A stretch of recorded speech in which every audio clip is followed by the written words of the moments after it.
In our culture, everything is based on success. But what is success? Who defined it? Who decided that success was the goal instead of fulfillment? What happens if we shake up that definition? What if we make our own definition of success? My name is Tony Grebmeyer, and on this podcast, I'm going to dig deep into the real stories behind success. Join me as I interview other entrepreneurs who've climbed up Success Mountain and have come back down to share their stories so you can succeed. If you're ready to join a community of other entrepreneurs redefining success and finding fulfillment, go to BeFulfilledLife.com and join the community. Now, let's dive into today's show.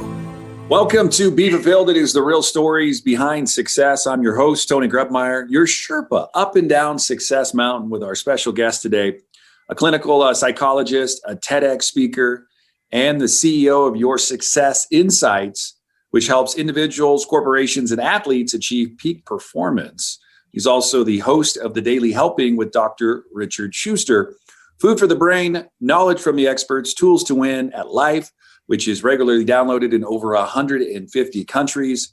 His mission is to help people become the best versions of themselves, and as a result, make the world a better place. Welcome, Dr. Richard Shuster. Awesome to be here, Tony. I didn't know that amongst your credentials, Sherpa was one of them, so that's very exciting to know. Yeah, I think as an entrepreneur and a business owner who's been around for a little while, I'm here willing to help individuals work through stuff instead of just saying, hey, here's a map, go figure it out on your own. I'll actually go take a walk with you. But before we do that, I got to ask every guest the exact same question. Break it down as complicated or as simple as you'd like. What is your definition of success?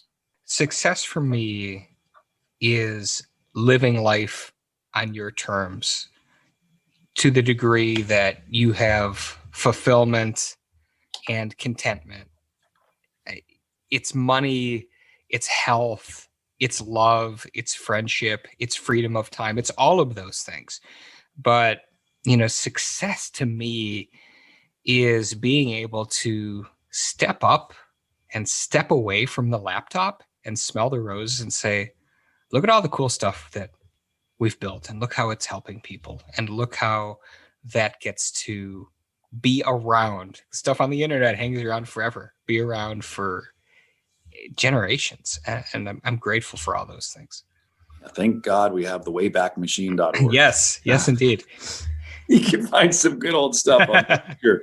Hey, one question that pops up is, I love the life, I think the whole living your life the way, and step up and step away and step into something and leave. For me, I have a real simple philosophy is I'm willing to leave a legacy for others to follow by shining a light on what's possible and stepping into the idea of going first and not being afraid to try, right? So many of us are afraid of, I don't want to cook that meal because I don't want to burn that $60 piece of meat, or, I'm going to screw up if I throw it on the barbecue or in the smoker, or, I can't, try to build a wall because I don't know, let's say I don't know how to, after the end, put up the sheetrock, spackle and getting everything, all the texture right. So I'm afraid. So a lot of people won't try stuff. I'm an individual who say, well, screw it. Like, I don't know any different. So let's go for it. And what can I learn?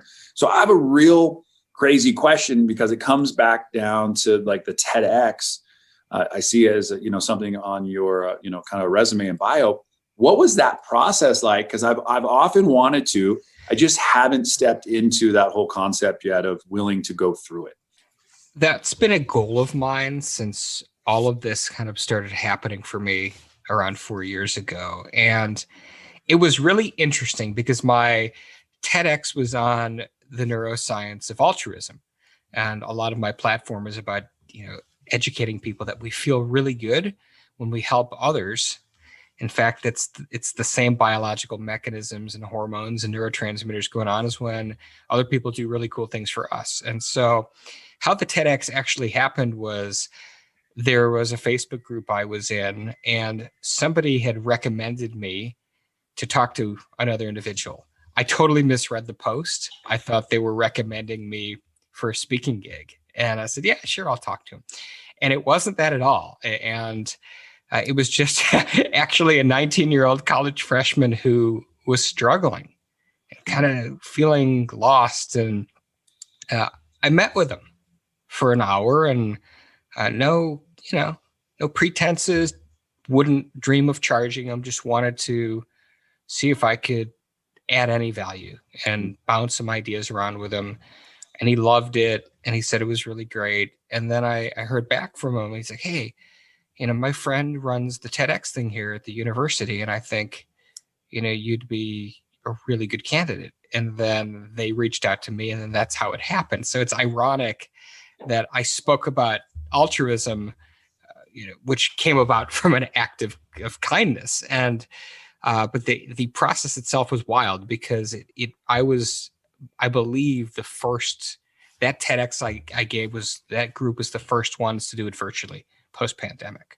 And so it was very bizarre to do that in front of a green screen instead of an audience, but it's been well received, and I'm grateful that it's been seen by a lot of people and it's helping people. What would be the biggest takeaway from that experience that you could share?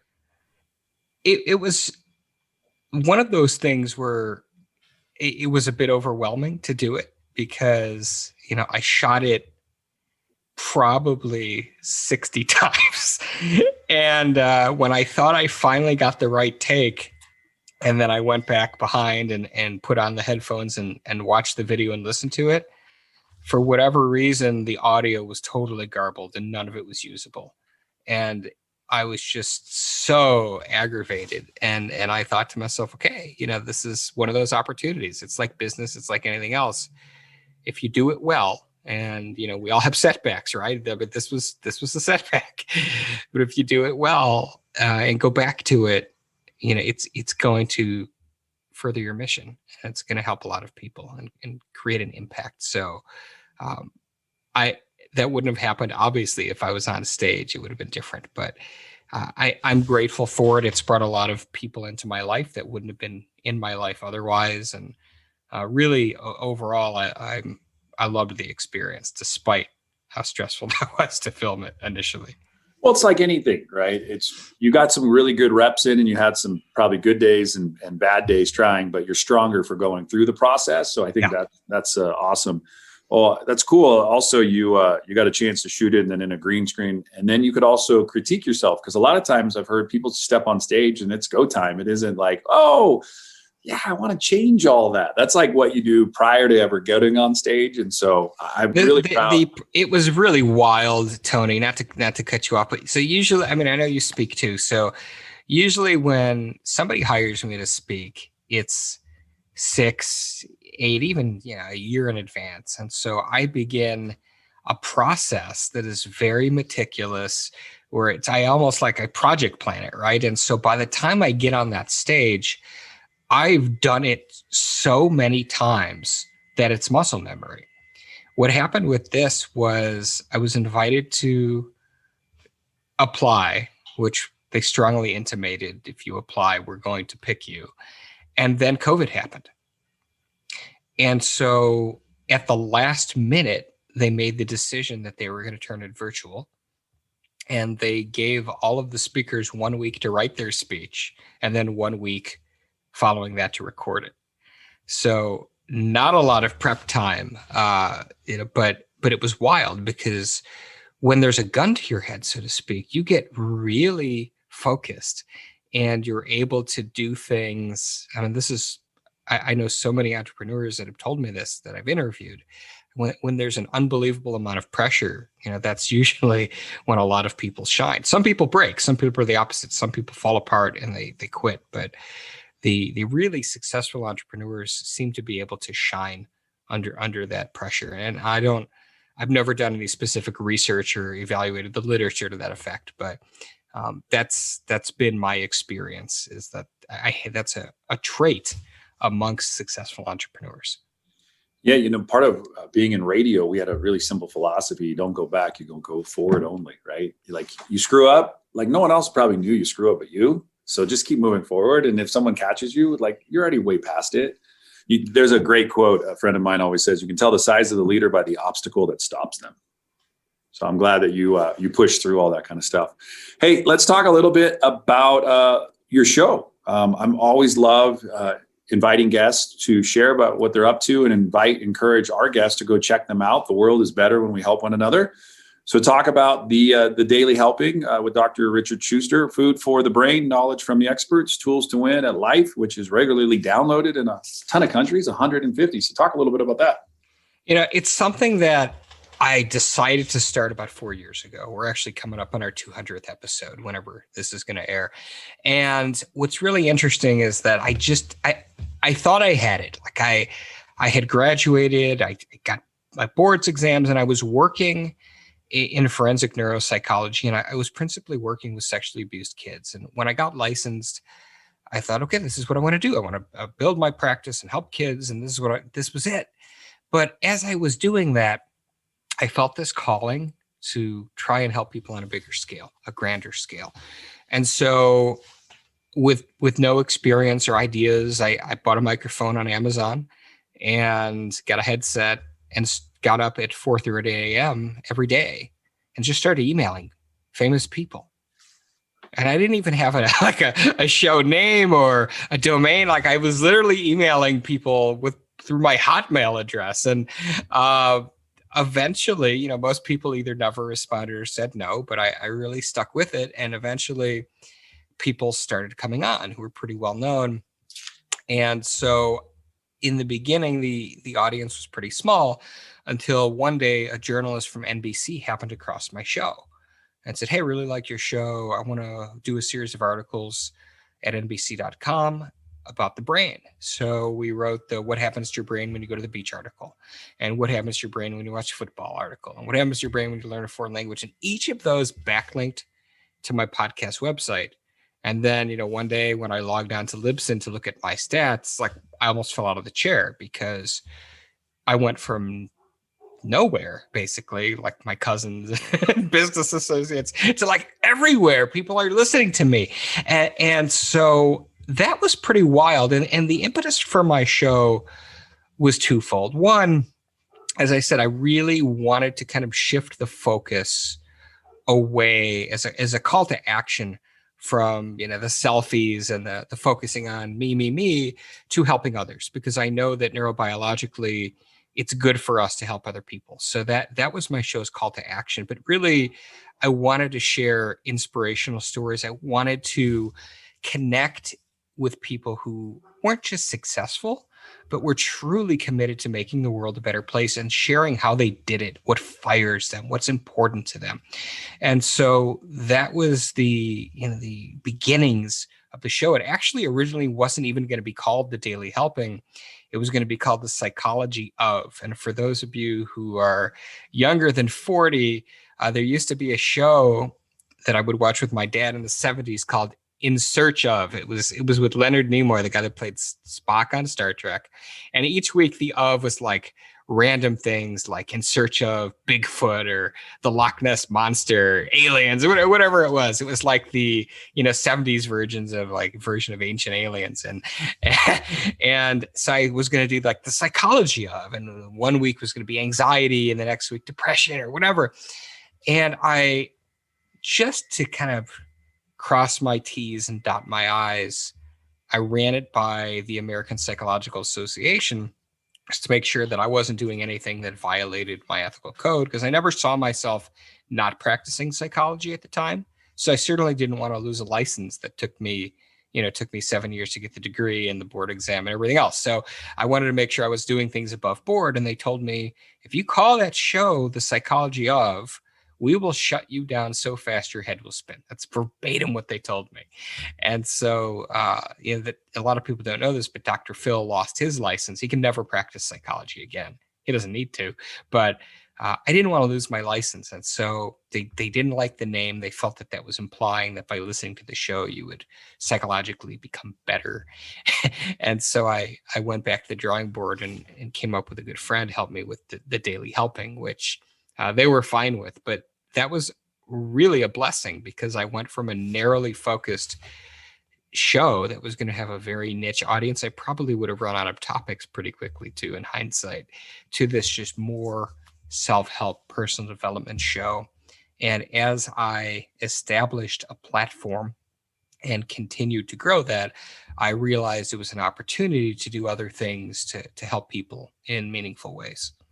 I love it. Hey, thanks so much for sharing the kind of the behind the scene idea about the show and the name. A lot of people, hey, I got the show, and we don't really talk about how it became that name. So thanks for sharing that. And also congratulations on all your success. NBC to where we're at today, almost 200 episodes and counting. We're going to take a break, but our special guest today, Dr. Richard Shuster, we're just getting started. So lace up your sneaks, get ready, maybe fill up your water bottle. We're going to come back down Success Mountain.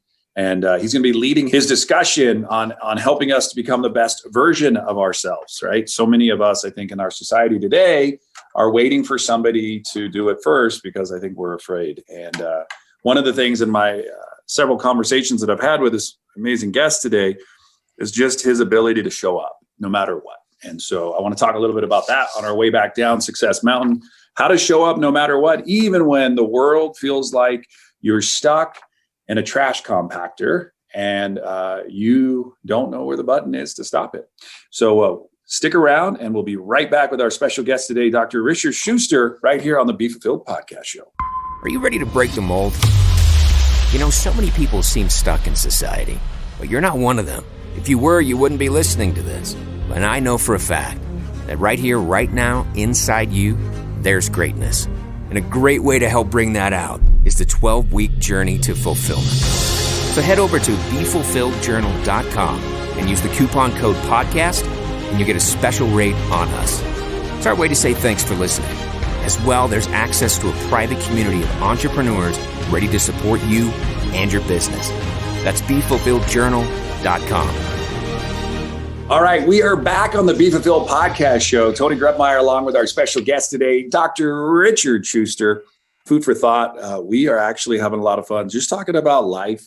And in the very beginning, I asked that one question: what is your definition of success? And step up and step away and kind of get into kind of living your best life. And one thing that comes up is a lot of times people are uncertain of how to do that because the pressures of society and everything around you is telling you what you should do or how you should do it or why you should do it. I just want to talk about, how are you living your best life?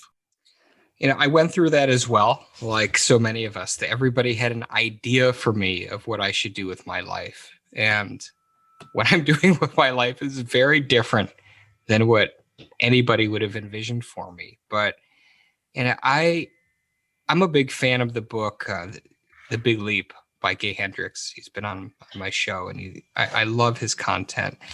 And so as a psychologist, I was a really good psychologist. I was able to connect with patients diagnostically. I got it right.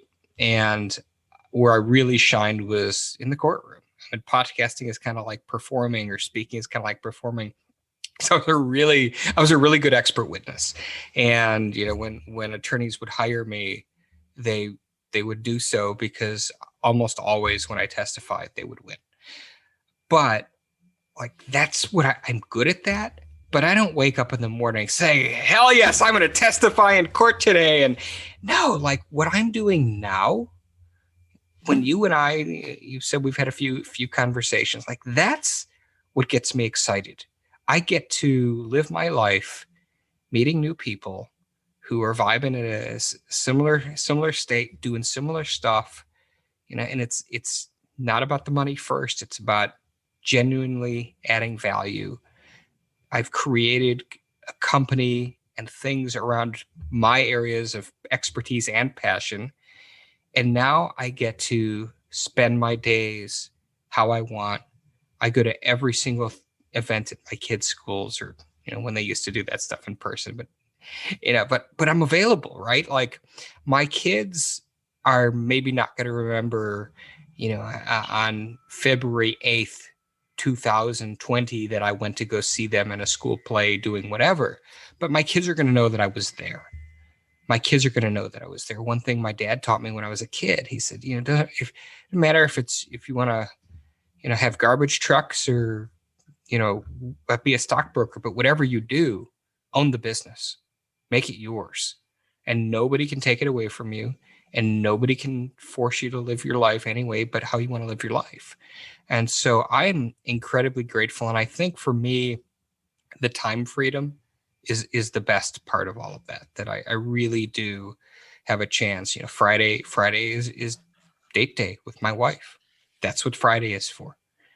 And so I would not be able to schedule that if I had a 9 to 5. And so I'm just beyond blessed and grateful for all the different things that have kind of manifested for me and the different opportunities that present themselves. And I know I'm throwing around some jargon, but I love what I do.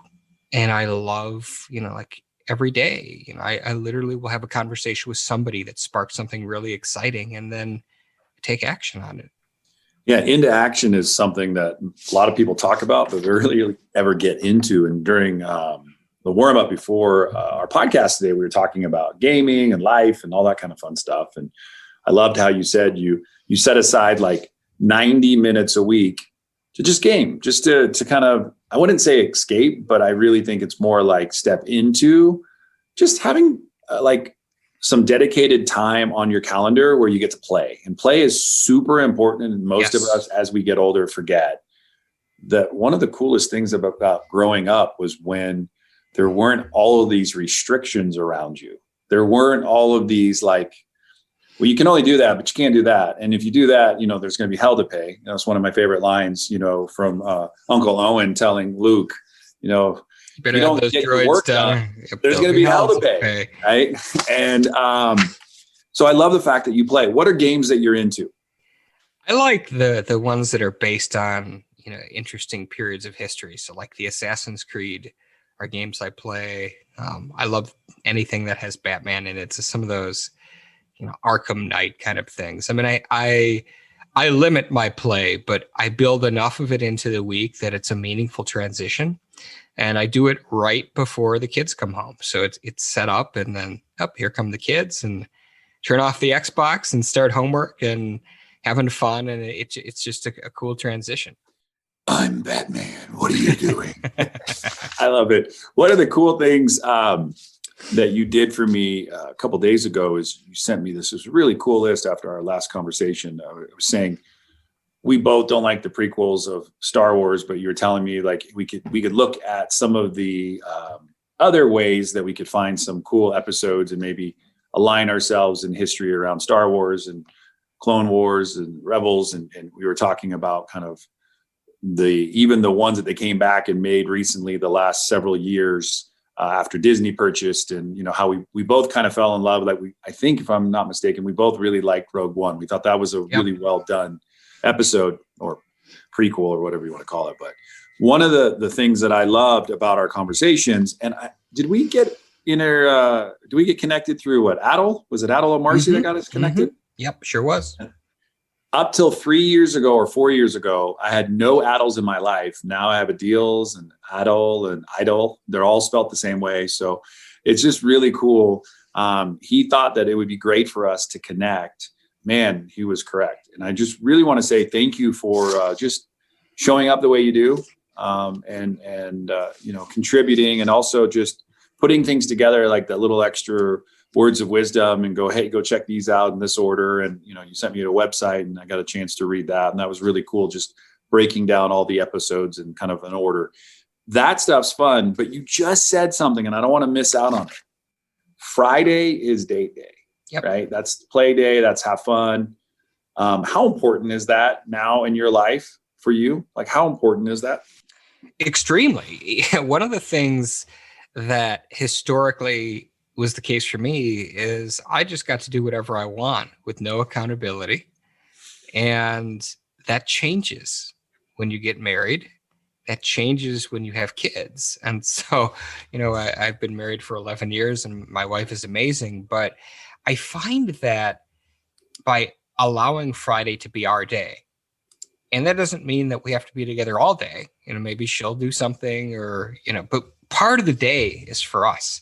No matter what. And I love that because it lets us really connect at a cool level. One of the things that I've wrestled with as an entrepreneur is that, entrepreneurship is kind of a lonely journey. And I'm in, half a dozen masterminds and I have, fellow entrepreneurs that I connect with all the time. But the day in, day out stuff, my wife doesn't really know. And it's not that I'm per se trying to hide that from her or shelter her from the horrors of entrepreneurship. Nothing at all like that. But, she does her thing. Like, she's a pediatric occupational therapist. She loves that. She works with a lot of autistic kids. And I've got my stuff. And so, like, this journey has kind of been isolative, and it's cool where we can just kind of hang out, and I can table that. Like, I almost compartmentalize and say, okay, well, now I'm your husband. I'm here as your husband. Whereas, every other day, like, I'm dad, or I'm, podcast host, or I'm speaker, or I'm CEO. Like, we all wear these different hats. But when you have a dedicated scheduled space and time to just be a partner, I think is really, really cool. I am very grateful for our relationship, and we're on very, very solid ground. We see eye to eye on most things except the prequels, and it's great, and I think it's important to do that. That you need to schedule time for you, and time for you, time for your wife, time for your kids. If it's on the calendar, you're going to do it, because if it's not, more likely than not, the majority of people listening to this are going to find a way to fill that slot with another Zoom call, with another something. You don't schedule it, you'll miss it. I promise you, it happens every single time. Mm-hmm. A lot easier to have it on your schedule. Something comes up you want to go do, you can always say, hey, another day, I'm going to go play. If you don't mind, I'd love to bring you into the fulfillment round. Bring it on. Let's do it. All right, cool. All I need from you is I am ready. I am ready. And now it's time for the fulfillment round. No phoning friend, no using the Google machine, no digging into storage for the Encyclopedia Britannicas. And I promise Tony won't make you cry. And if you don't know the answer, just make it up. The fulfillment round brought to you by shipoffers.com for all your product and fulfillment needs. Now, Tony, you ready to ask some questions? All right, Mr. Dr. Richard Shuster, favorite Star Wars character? Boba Fett, hands down. He was the first figure I ever bought. I was 6 years old, mysterious. Didn't know why he was so cool, but he always was. The first time I remember seeing him, right? We all saw him kind of in Empire Strikes Back. My favorite scene with him is when Vader comes out of torturing Han, right? And, it's that, oh no, it was in Empire when he was torturing him. Remember? And he says, like, you changed the deal on me. You remember those words? I don't alter it further. Yep. You altered the deal. That actually wasn't the first time that Boba Fett came around. There actually, before that, in 79, was a horrid Star Wars holiday special with B. Arthur singing, but there was a Boba Fett cartoon that was a part of that. And I remember watching that as a kid and thinking, who is that? Like, he had this really cool weapon that actually the Mandalorian uses. And so I got in on him in 79. And then before Empire came out, they pre-released his figure as a preview figure for The Empire Strikes Back. I still didn't really know much about him, but just thought he looked really, really cool. I love that. That's like one of my favorite things about this part of the show is just asking questions and digging deep, because sometimes people don't want to hear about them. Like, well, these are my questions and it's your fulfillment round, so let's have some fun. All right, so you mentioned Mandalorian. What did you think of the series so far? Absolutely loved it. As we talked about in our previous call, they're doing now with Star Wars what they did with Marvel, which is interconnectedness and things. So it was really a nice payoff if you've seen all the other animated shows. And by the way, I had no idea that we would spend so much of our time talking about Star Wars. So kudos to you. This was unexpected, but fun. Well, the people who aren't interested, they've already turned off. That's People true. who are interested are hanging on going, what are we going to talk about next? Hey, do you happen to have, they came out as one of my first sets of Star Wars cards, the Wonder Bread Star Wars cards. Did you ever see those? I don't know what the Wonder Bread card. I had the Topps cards. They were like you go baseball look cards. Right now, 1977 Star Wars Wonder Bread cards. I will look that up. Only 60 of them. And you got them when you got Wonder Bread. I had no idea. They're awesome. They're awesome, by the way. No wife, no kids, just you, no video games. What would I find you doing? If it wasn't those things, what would I find you doing that would be really helpful for you? Helpful for me? I'd be smoking a brisket or ribs. Cooking is my zen. And I absolutely, there's just something about smoke and fire and meat. And I just like, it's very cathartic just to sit in front of a grill and just cook meats. I don't just do barbecue, although I do have a team. I do competitive barbecue occasionally. But I love food, and I love, I think there's no greater expression of love than preparing food for the people you care about, and food cooking for me is a lot like psychology. It's based on science, right? Like water only boils at 212 degrees and yeast only proofs at like 107 to 111 degrees Fahrenheit. But then you bring in who you are, like your creativity. That recipe that you're cooking might be your great grandmother's who passed away 40 years ago, but that, like, same thing with psychology. Like it's based on science, but when you're, say, doing therapy with somebody, you're bringing a part of yourself. It's an art, it's a skill, it's who you are into that conversation as well. So cooking is something you'd probably find me doing if left to my druthers. Are you into, you like smoking meat, right? Do you have a type of smoker you enjoy? I have a Big Green Egg. So here in Atlanta, which is like the barbecue capital of the universe, Big Green Egg. Debatable, but we'll go ahead. That's for another episode, I think. Well, let's say this. In terms of companies which produce barbecue grills, this is the barbecue capital of the universe. There we go. I like that. All right. So we can agree on that. But I got my Big Green Egg. That was my reward to myself for passing the national board exam all those years ago. And I had like printed out a picture of the egg and I just looked at it every day. And when I passed the boards, like that was literally the first thing I did was go get an egg. And it's one of my favorite cookers in the world. I love it. Last question for you before we dip. If you had to reinvent yourself today, everything had to start over and you didn't know what you knew, what would you do? I don't think that's a question that I can answer in a vacuum, because everything I'm doing today has been shaped by events in my life. The path that put me on altruism was when I broke my spine in a car accident and I almost died. The path that led me towards a more balanced life and creating technology to help people with work-life balance was suffering a stroke that I had only because I was working too much. The charity that I have that helps provide therapy services to children was because my wife and I almost lost our firstborn kid in utero, and it was a miracle that he lived.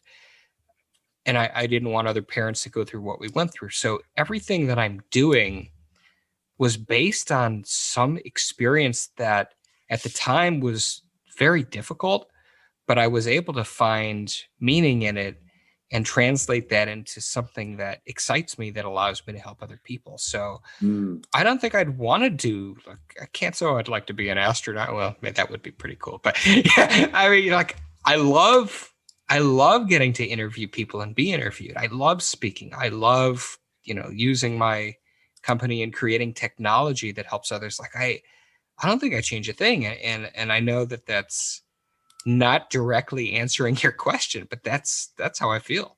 Well, hey, ladies and gentlemen, that is our special guest today, Dr. Richard Shuster. Where can people check you out at?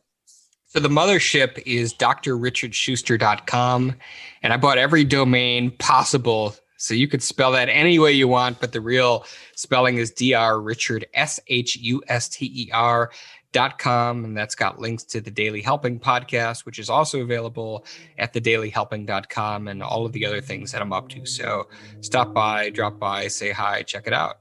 Ladies and gentlemen, thanks for your time. Always enjoy special guests such as Dr. Richard Shuster today. And you know what? No matter where you go, no matter what you do, remember to make today the absolute best day of your life. Thanks for listening to today's show. But before you go, let me ask you a question. How would you like to be the architect of your journey in this game we call life? Take the next step now at www.tonygrebmeyer.com. Enter your details to get the first week of the Be Fulfilled Journal for free. It includes access to our private community of thousands of other entrepreneurs. It'll give you more clarity and freedom in your day, and it might just change your life forever.